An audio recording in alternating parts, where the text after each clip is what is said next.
Welcome back to another episode of Dirt Grain Steel. So, this weekend has been kind of messed up. I had a lot of plans on doing some fabricating videos, but due to not getting my steel order that Dad Strength put in for me Friday afternoon, that not going through, not getting the steel I needed, things kind of got out of hand. And plus, I had to go mow some grass for my grandparents because my grandpa's not feeling very good. So Grandma asked me if I'd come down with my 1025 and help mow some grass. So what I'm going to do instead, I'll show you what I got going on. I've been working on this. This is the actual feeder box that feeds the trommel. And it was originally a lime spreader bed off of a lime spreader truck. And it was in fairly rough shape. I mean, everybody knows lime is corrosive, and I'm sure it spread other fertilizers too. It's not just lime. But the belt's really good in it. Everything's really good at the bottom. So what I'm doing is I put this together a couple of years ago just to get me by, washing stone and using it to feed the trommel just to see how it was going to work out. So I used that I-beam up there to go across to support the grizzly bars, just a scrap piece of I-beam I had. And I just laid it on top of the bed sides. Well, I didn't like it because it just looked kind of ugly. So, and I didn't have a good way of metering the flow of dirt coming out because the slide gate was junk on it. So there's the back wall out of the spreader box. So what I done was I loaded it on the trailer and I brought it to my shop, and I'm going to make it not look so bad. I've got a piece of 1/4 inch steel coming, a sheet steel that is going to fill the back end here again. We're going to put a slide gate in it with a sidewinder trailer jack that'll raise and lower a door so that I can meter how much dirt goes in and out or comes out of it. The grizzly bars, they're going to stay the same because they work perfectly fine. There's no problems there. But as you can see, this bed's stuck up up this much higher. So I'm cutting all this down. It's going to look like that in the back. I still got to get a piece of square tube to lay from side to side here to tie the sides in and support the grizzly bars like I did back here on the back side. So you can see how I've got that square tube standing on top of the other one. I got to weld that all in yet, and then that'll be done. And what I'm going to do is here on the front side, I'm going to cut these all off nice and flush, make it look pretty, and then I'm going to lay a strip of probably 1/4 inch steel in here with the square tube behind it in here, and fix all this and make it look pretty across the front. So that's what I'm doing with the spreader box right now. Well, feeder box now. It just didn't need to be as big as it used to be. So I cut a good foot off of here and shortened it to make it look a little nicer. So once I get all that welded up the way I want and fixed, I'm going to paint it all black to match the trommel. I got the trommel in the shop right now. I painted it all black. So, and in that steel order, there was a sluice box extension for my sluice box to make it 16 foot long. So as soon as I get that steel order, I can get all this stuff finished up. So anyways, we got a big order from the surplus center. So I thought, well, maybe we'll do an unboxing video of the surplus center order. I got the plumbing all done on the conveyor, run it down the side with some black pipe, put hoses at the end, and these hoses in the order, there will be a set of couplers going into these hoses. So we're getting close now. We're getting all the small stuff out of the way.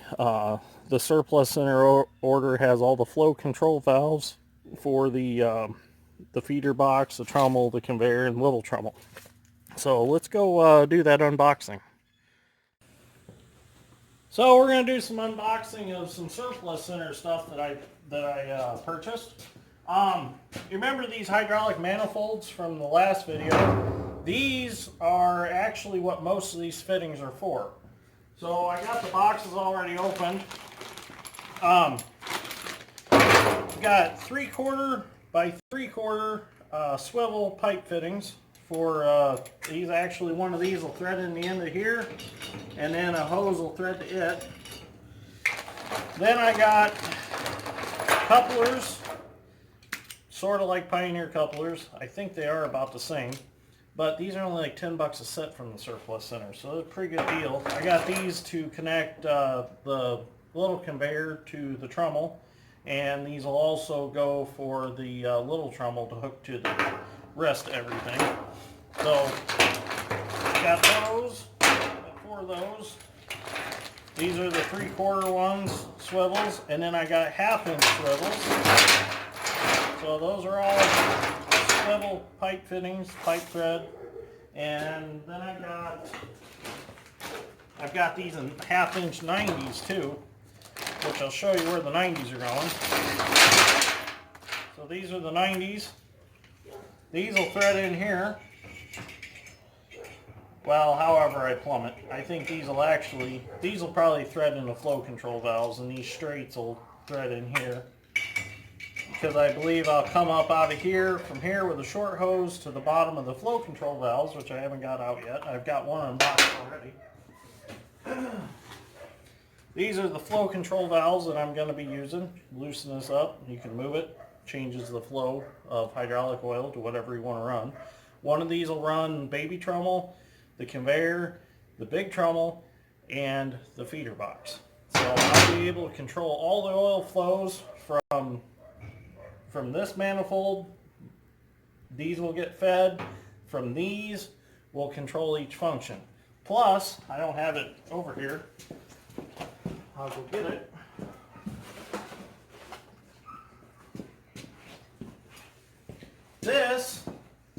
This is a priority valve.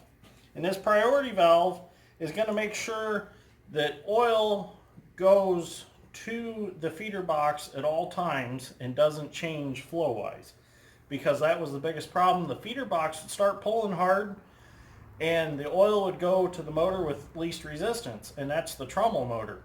When the trommel motor gets all that oil, the trommel runs really fast and the feeder box stops. So this priority valve should fix that.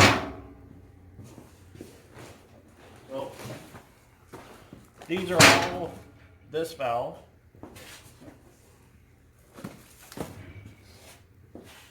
Then I got some I think these are 1-foot-long 1/2-inch hoses. And then these are 30-inch long pre-made 1/2-inch hoses. Very nice hoses. I mean, like I said, they're MSHA approved, flame resistant, and they're good for up to 3,000 PSI.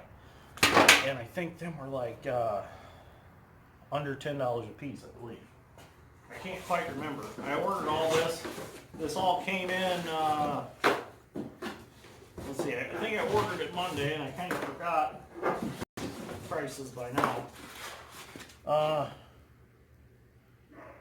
Yeah, they're all 30s. Yep, all 30-inch hoses. So,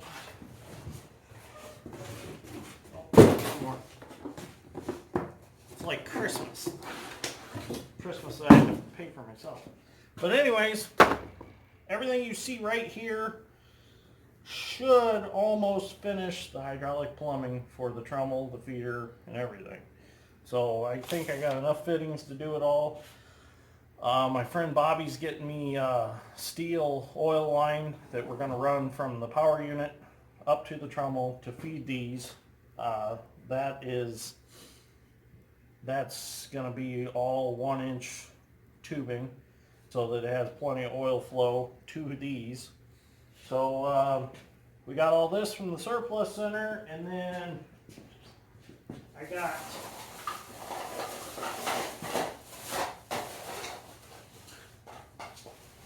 I got a good start on all my water system plumbing, which goes and 4-inch. These are 4-inch. These are going to be part of my suction for my pump to pump out of the pond. I just have to get a couple 10-foot lengths of PVC pipe now. So I should have almost everything I need to completely plumb up everything, except some sticks of pipe. And I've got some other fittings already laying around, and these are just what I needed to finish what I need to do. So anyways, oh, I should tell you about my table. So let me get the camera. I'll just take it out of here and I'll show you the table. So I do a lot of work on garden tractors, and this table, I picked it up at Harbor Freight, and it wasn't wide enough for a garden tractor to fit on. So I built these extensions just out of 1-inch tubing, and the wheels of garden tractors actually set out on these, and then you can get it up. Well, you see how high it is right now. I had to extend the pedals out because they would be under here when it was lowered. So now I can have them up here waist high and I can work on anything. Well, what I originally started tractor project was the John Deere 317 with the Kubota diesel in it. I got to get this tractor finished up. It's on my to-do list. I've got the fuel pump and everything all done. I started on the hood, and I'd never really done fiberglass work before, and I kind of screwed it all up. So until I can find somebody to build me a custom hood, the hood's kind of the hold up right now. But this tractor, when it's all done, it will be, let me move this out of the way. I gotta have a hand. Anyways. So when this tractor's all done, it's going to be command arm control. Oh, excuse my hand, it's painted black from painting the trommel.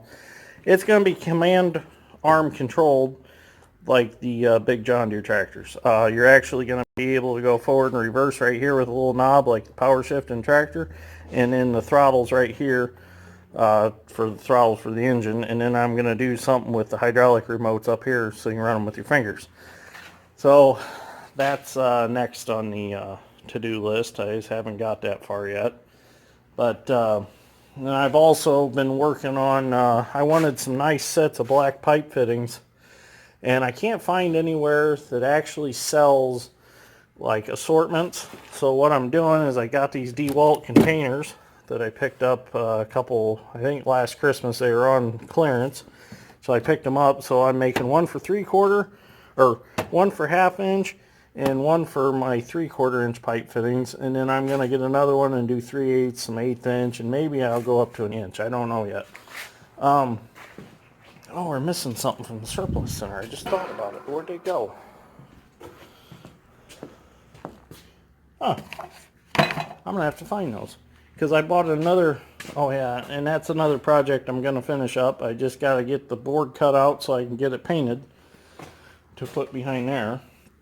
I keep, my mind keeps slipping on doing that. Where did it go? Oh, no. Huh. I'm going to have to go look for them. I don't know where that bag of buttons went.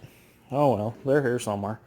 So, anyways, that's going to be it for this episode of Dirt Grain Steel. I need to clean this shop up. I've got a disaster in here. I need to put my loader back on, move some stuff around outside.